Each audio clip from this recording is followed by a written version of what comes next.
एक समय की बात है, जंगल के पास और गांव से थोड़ी दूर गज्जा नाम का एक डोंगी बाबा रहता था। वह दिन रात सोता रहता था और कभी कभार अपने पेट के लिए गांव में भिक्षा मांगने चला जाता था।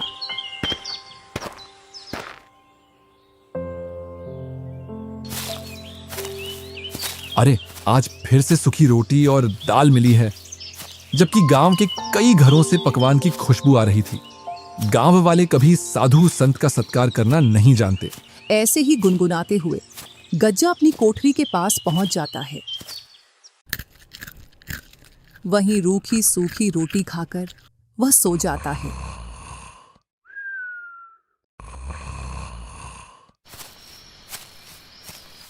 एक शाम गज्जा ऐसे ही घूमते घूमते गांव के पास पहुंच जाता है। जब वह मुखिया के घर के पास पहुंचता है तो उसको पकवान की मस्त खुशबू आती है।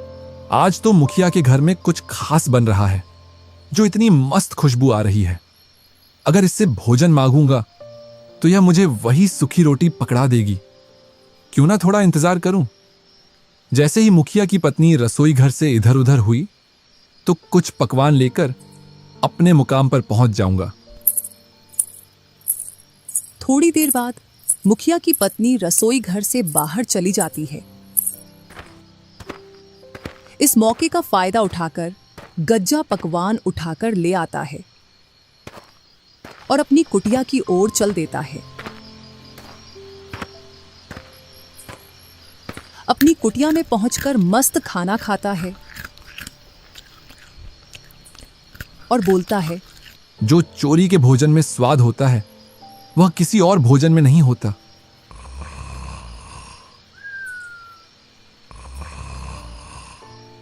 ऐसे ही वह हर शाम गांव में जाता और अपनी भोजन की व्यवस्था करके आ जाता।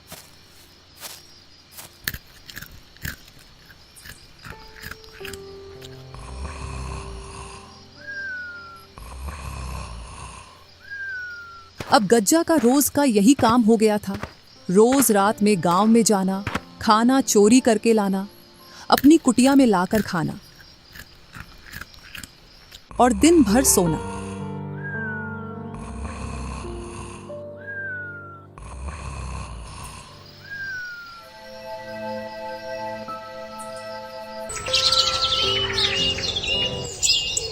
एक दिन गज्जा के दो चेले कल्लू और भूरा गज्जा के पास आते हैं।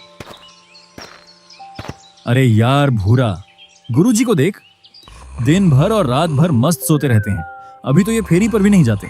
पता नहीं अब क्या खाते हैं, या कोई सा मंत्र इनके हाथ लग गया है जिससे इनको भूख नहीं लगती। ऐसा लगता है जैसे रोज पकवान खा रहे हों। यही तो मैं तुमसे कहना चाहता था, फिर मुझसे पहले तुमने बोल दिया। यही तो मेरी समझ में नहीं आ रहा। अब गुरुजी फेरी भी नहीं कर रहे। पता नहीं कौन सा मंत्र मिल गया जो अब इनको भूख नहीं लगती। भूरा, इसका पता तो हमको गुरुजी से ही मिलेगा। चल गुरुजी से पूछते हैं। इधर गज्जा घोड़े बेचकर सो रहा था। कल्लू और भूरा ने गज्जा को जोर से हिलाया, तब जाकर गज्जा की नींद खुली। अरे भाई कल्लू और भूरा, तुमने मुझे गहरी नींद से क्यों जगाया? गुरुजी को हम दोनों की तरफ से प्रणाम। हाँ प्रणाम। बताओ, तुमने मुझे क्यों जगाया है? गुरुजी, एक बात बताओ, आप दिन भर सोते रहते हो और रात के समय में कोई भी गांव वाले घर से बाहर नहीं निकलते जिससे कि तुम भिक्षा मांग लाओ। गुरुजी, हम दोनों इसी बात को लेकर चिंतित हैं कि आप बिना खाए पिए इतना दिनों तक कैसे जीवित हैं। तो आप खाते क्या हो? हमारी समझ में ये बात नहीं आ रही है। तुम दोनों को तो पता है मैं कितना ध्यान में लीन रहता हूं।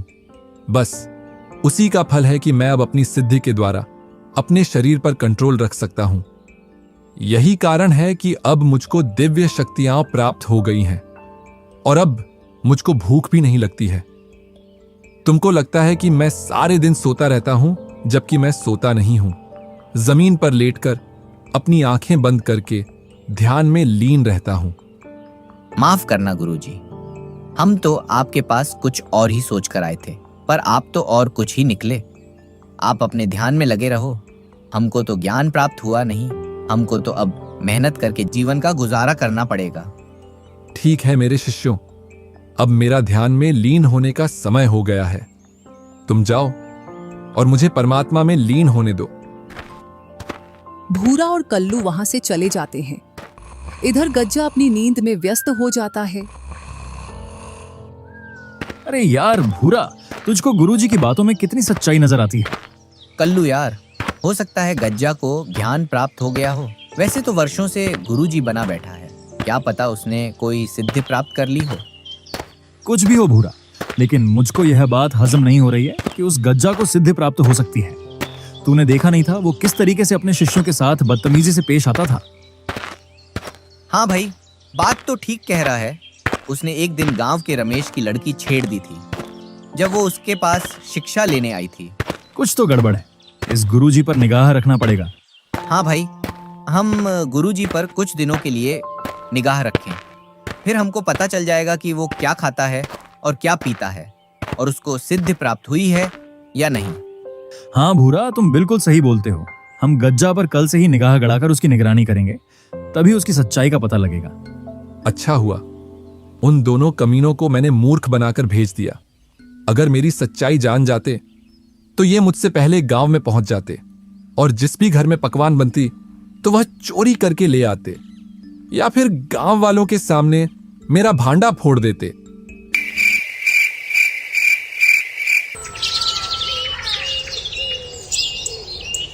और सूरज की पहली किरण के साथ भूरा और कल्लू गज्जा गुरुजी पर निगरानी करने लगे।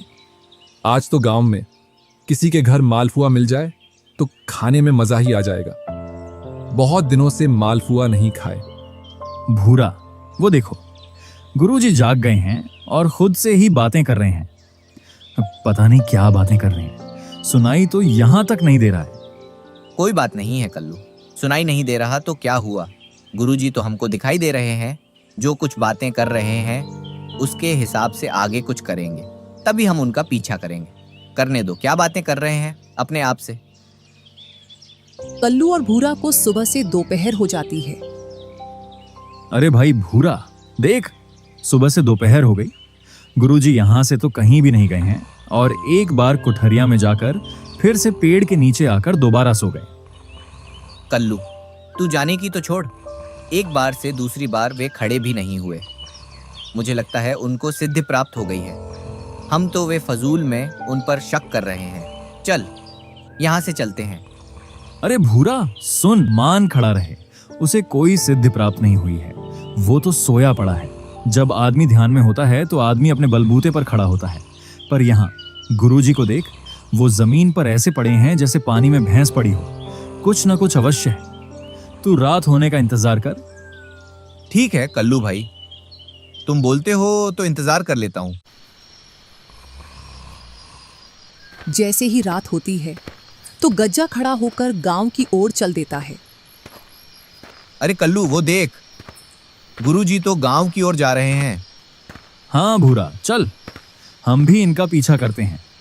भूरा और कल्लू चोरी छिपे गज्जा का पीछा करते हैं और गज्जा जैसे ही गांव में पहुंचता है तो चोरी छिपे घरों के आसपास घूमने लगता है। गुरुजी घर के आसपास क्यों घूम रहे हैं, मेरी तो कुछ भी समझ में नहीं आ रहा है।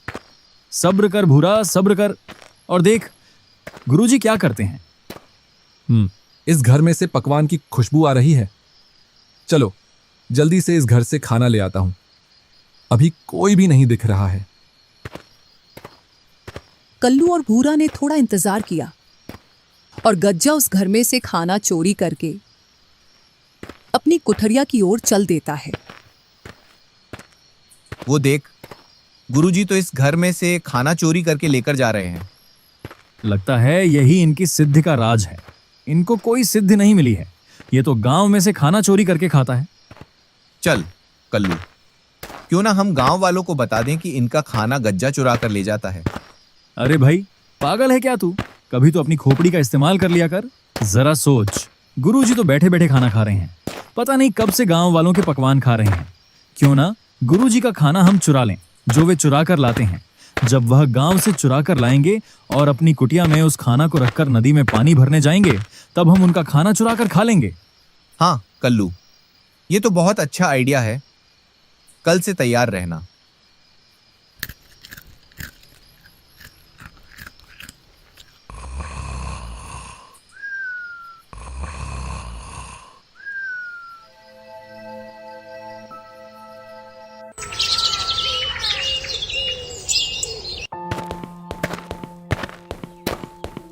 चल गज्जा, तेरी ड्यूटी का समय हो गया। कल का भोजन तो बहुत ही स्वादिष्ट था। मालपुआ खाने का मन कर रहा था तो मालपुआ मिल गए थे। आज भी कुछ स्वादिष्ट खाना मिलेगा। चल गज्जा, चल।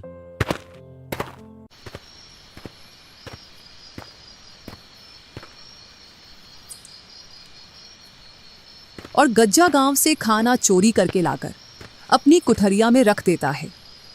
फिर अपना कमंडल लेकर नदी की ओर पानी भरने के लिए चल देता है। इधर कल्लू और भूरा गुरुजी का पीछा कर रहे थे। जैसे ही गज्जा नदी की ओर निकला, वो दोनों कुठरिया में जाकर खाना चुरा लाते हैं।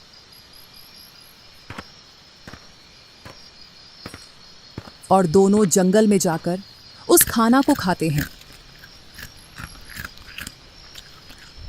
अरे, मेरी पकवान कहाँ गई? आज तो मैंने बड़ी ही स्वादिष्ट पकवान बनाई थी। हाँ जी, सुनते हो? हाँ, भाग्यवान, क्या हुआ? मैंने बड़ा ही स्वादिष्ट खाना बनाया था। आपने पूरा खा लिया, मुझे और बच्चों के लिए भी नहीं छोड़ा। अरे, मैंने अभी तक खाना नहीं देखा। खाने की तो दूर की बात है। कुछ दिनों पहले भी अपने घर में ये घटना हुई थी। ऐसा लगता है जरूर हमारे गांव में कोई खाना चुराता है। गुरुजी को इतना अच्छा समझते थे, वो तो चोर निकले। अब तो हम भी चोर बन गए। चोर नहीं, महाचोर बोल भाई, क्योंकि अब हम चोर के घर से चोरी करके लाते हैं। ऐसा 3 दिनों तक चलता है। गज्जा गांव से खाना लाता और कल्लू भूरा उसकी कुठरिया में से चुराकर खा लेते हैं। 3 दिन से भूखा मर रहा हूं। खाना लेकर आता हूं और कोई चुराकर मेरा खाना खा जाता है। आज ना, पहले मैं पानी लेकर आता हूं, इसके बाद खाना चुराने जाऊंगा। गज्जा आज पहले नदी से पानी लाता है। इसके बाद वह गांव में खाना चोरी करने के लिए जाता है। और कुछ देर बाद खाना चोरी करके ले आता है और वह खाना खाकर मस्त सो जाता है।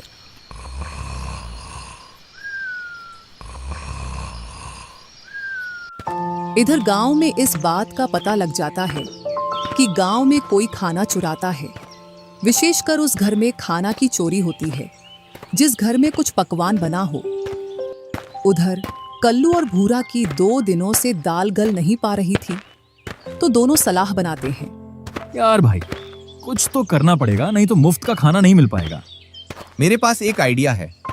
क्यों ना हम गुरुजी को गांव वालों की आवाज से डराएं, जिससे गुरुजी अपना खाना छोड़कर अपनी कुटिया में चला जाएगा। रोज रात की तरह गज्जा गांव से खाना लेकर आ रहा था, तो कल्लू और भूरा उसका पीछा करते हुए कल्लू मुखिया की आवाज में बोला, अरे हरिया, तुमने उस खाना चोर को इसी रास्ते से जाते हुए देखा है ना? हाँ मालिक, खाने की खुशबू आ रही है। लगता है चोर यहीं कहीं आसपास है। इतना सुन गज्जा के रोंगटे खड़े हो गए। वह अपने मन में सोचता है, इस खाने को मैं इन झाड़ियों में छिपा देता हूं, जिससे यह मुखिया और उसका नौकर यहां से निकल जाए। गज्जा उस खाना को झाड़ियों में छिपाकर वहां से कुटिया की ओर चला जाता है। कल्लू, अपना आइडिया तो काम कर गया। ले भाई, जी भर के खाना खा। जल्दी खाना खाकर निकल चलो यहाँ से, नहीं तो गुरुजी आ जाएंगे।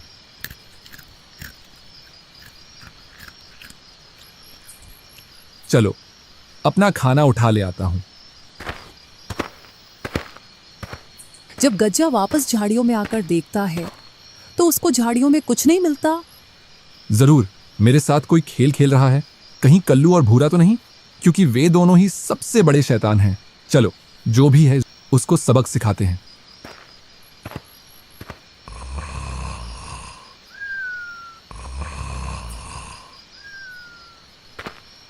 दूसरी रात जब गज्जा खाना चुरा कर आ रहा था, फिर से कल्लू और भूरा ने गांव वालों की आवाज निकालकर गुरुजी को डराया और गज्जा फिर से खाना को झाड़ियों में छिपाकर। चलो, उस पेड़ के पीछे छिपकर देखता हूं कौन मेरे खाना को चुराता है। थोड़ी देर बाद गज्जा देखता है तो उसका मुंह खुला का खुला रह जाता है और वह बोलता है, कल्लू और भूरा, मैं बताता हूं गुरु क्या होता है।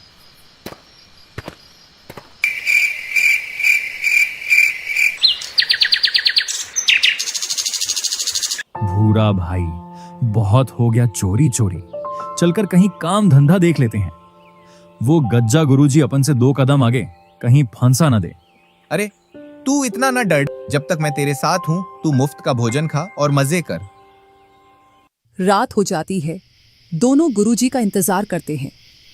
आज तो बहुत देर कर दी, अभी तक गांव की ओर नहीं गया। लगता है आज तो भूखा ही रहना ही पड़ेगा।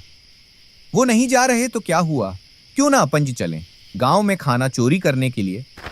दोनों गांव की ओर चल देते हैं खाना चोरी करने के लिए। जैसे ही वह खाना चुरा कर लाते हैं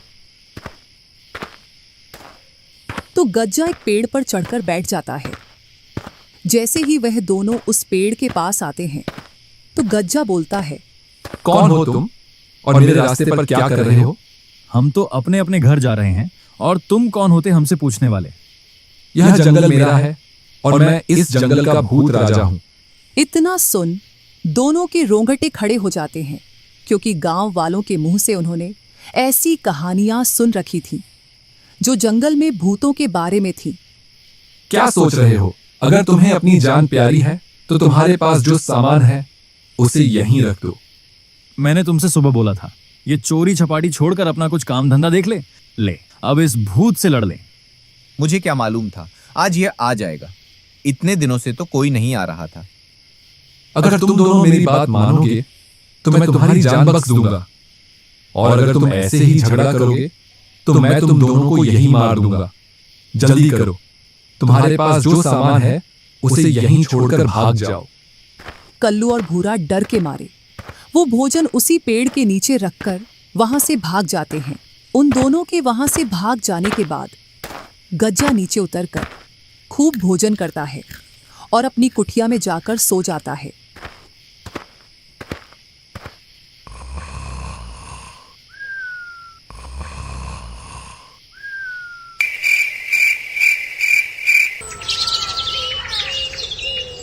दूसरे दिन देख भाई कल्लू, गुरुजी कैसे आराम की नींद ले रहे हैं। अगर ये भूखे होते तो उठ उठ बैठते। मुझे तो लगता है इन्होंने ही कल हमें बेवकूफ बनाया है। इधर पूरे गांव में यह बात फैल गई थी कि घरों से खाना चोरी हो रहा है। मुखिया जी, लगता है आप इस घटना को महत्व नहीं दे रहे हैं। हाँ मुखिया जी, कभी मेरे घर से खाना चोरी हो रहा है, कभी इसके घर से। कल को तो और भी बड़ी चोरी हो सकती है। जल्द ही इस समस्या का हल निकालिए।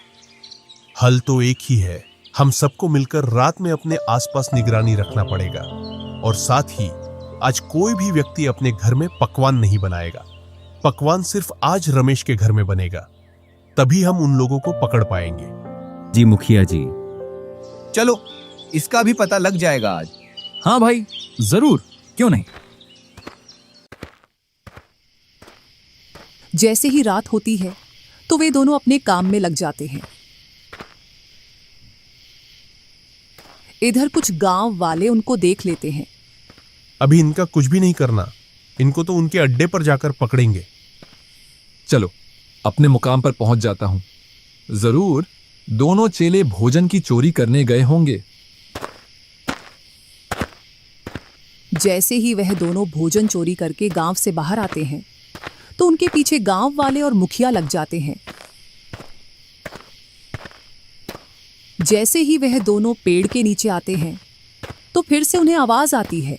वह दोनों डर के मारे खाना उसी पेड़ के नीचे रख देते हैं और आगे बढ़ जाते हैं। उधर गांव वाले भी पास में छिप जाते हैं। रुक कल्लू, रुक। यहीं रुक कर देखते हैं कि कौन इस पेड़ से नीचे उतरकर अपना खाना खाता है। हाँ भाई। वह दोनों थोड़ी देर तक वहीं रुककर देखते हैं तो पेड़ से नीचे उतरते हुए गुरुजी दिखाई देते हैं। अपना शक सही निकला। हो ना हो गुरुजी ही होंगे। दोनों गज्जा के पास आकर बोले, वाह गुरुजी, आप तो ये बहुत अच्छा काम कर रहे हो। हम तो इतनी मेहनत से भोजन लेकर आए थे और आप हमको डराकर हमारा भोजन छीन कर खा रहे हो।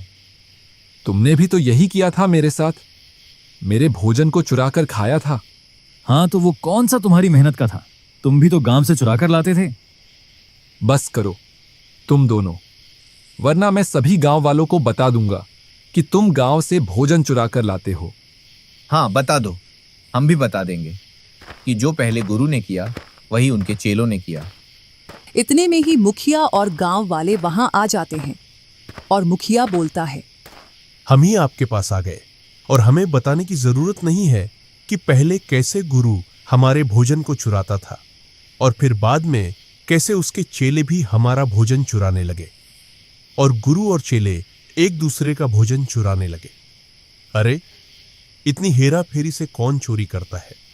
इसके लिए तो हमारे पास एक ही शब्द है, गुरु, चोर, चेला, महाचोर। चलो, तुम तीनों को सजा मिलेगी। पकड़ लो इनको और ले चलो गांव में, इन तीनों को।